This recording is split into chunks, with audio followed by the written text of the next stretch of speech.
এটা হলো একটা আজব দুনিয়া যেখানে কোনো সূর্য ছিল না, কিন্তু এখানে অনেকগুলো রোবট ছিল যেগুলো শুধুমাত্র আলোর মাধ্যমেই বেঁচে থাকতো। কিন্তু তাদেরকে জীবিত থাকার জন্য লাইটের অনেক প্রয়োজন হতো, কারণ তারা আলো ছাড়া 1 মিনিটের জন্যও বেঁচে থাকতে পারতো না। এজন্য সবগুলো রোবট তাদের ঘরের মধ্যে হাজার হাজার লাইটকে জমা করে রাখতো, কিন্তু তাদের লাইটগুলো কয়েকদিন পর পরেই নষ্ট হয়ে যাওয়ার কারণে শেষ হয়ে যেত।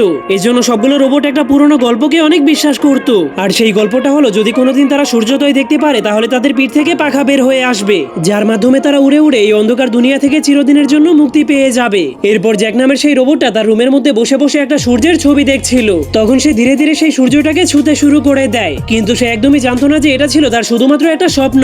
কিন্তু তখনই হঠাৎ করে তার একটা লাইট নষ্ট হয়ে যায়, যার ফলে ফুল স্পিডে তার শক্তি কমে যেতে শুরু করে। এজন্য সে জলদি উঠে তার ব্যাকআপ লাইটটাকে চালু করে দেয়। এরপর নতুন একটা লাইট বের করে তার সেই নষ্ট হয়ে যাওয়া লাইটটাকে চেঞ্জ করে দেয়, যার ফলে আলো ফিরে আসলেই তার শক্তি আবারও বেড়ে যায়। এজন্য সে ব্যাকআপ লাইটটাকে অফ করে জানলা দিয়ে তার গার্লফ্রেন্ডের বাড়ির দিকে তাকিয়ে থাকে। কিন্তু তখনই হঠাৎ করে সে দেখতে পায় তার গার্লফ্রেন্ডের ঘরের লাইটটা বন্ধ হয়ে গিয়েছে। এজন্য জ্যাক তার ঘড়ি বের করে টাইমার চালু করে দেয়, কারণ এর আগে তার 9টা গার্লফ্রেন্ড টাইম মতো লাইট চেঞ্জ করতে না পারার কারণে মরে গিয়েছিল।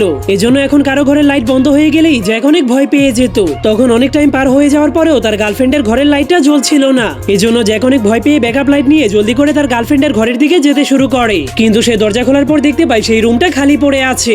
এরপর সে হালকা আলোতে দেখতে পায় ফ্লোরের উপরে অনেকগুলো কাগজ পড়ে আছে, আর সেই কাগজের উপরে অনেকগুলো আজব ধরনের ছবি আঁকা হয়েছিল যেগুলোকে জ্যাক বুঝতে পারছিল না। এরপর সে আরেকটু ভিতরে যাওয়ার পর আজব কিছু দেখার পর অনেক ভয় পেয়ে যায়, কারণ সেই রুমের সবগুলো লাইট গায়েব হয়ে গিয়েছিল। কিন্তু তখন সে দেখতে পায় তার রুমের লাইটটাও বন্ধ হয়ে গিয়েছে। এজন্য জ্যাক জলদি জলদি তার রুমের দিকে দৌড়াতে শুরু করে দেয়, কারণ যদি তার ব্যাকআপ লাইটটা বন্ধ হয়ে যায় তাহলে সে সেখানেই মরে যাবে। কিন্তু ঘরে পৌঁছানোর পর সে দেখতে পায় তার ঘরের সবগুলো লাইটই চুরি হয়ে গিয়েছে, যার কারণে এখন তার হাতে অল্প একটু সময়ই বাকি ছিল। এজন্য সে জীবন বাঁচানোর জন্য তার ঘরের সব জায়গাতে লাইট খুঁজতে শুরু করে দেয়। কিন্তু তখনই হঠাৎ করে তার ব্যাকআপ লাইটটাও বন্ধ হয়ে যায়। এজন্য জ্যাকের পুরো শক্তি কমে যাওয়ার কারণে সে অনেক দুর্বল হয়ে মাটিতে পড়ে যায়। কিন্তু তখনই হঠাৎ করে তাদের দুনিয়াটা অনেক সুন্দরভাবে আলোকিত হয়ে যায়, যার ফলে তার শক্তি আবারও ফিরে আসে। এরপর সে জলদি করে বাইরে যাওয়ার পর দেখতে পায় অনেক বড় একটা আলোর গোলা আকাশের দিকে উঠতে শুরু করেছে, আর সেটার উপরেই তার গার্লফ্রেন্ড দাঁড়িয়ে ছিল, কারণ সে এই সূর্যটাকে তৈরি করার জন্য সবার ঘর থেকে সবগুলো লাইটকে চুরি করেছিল।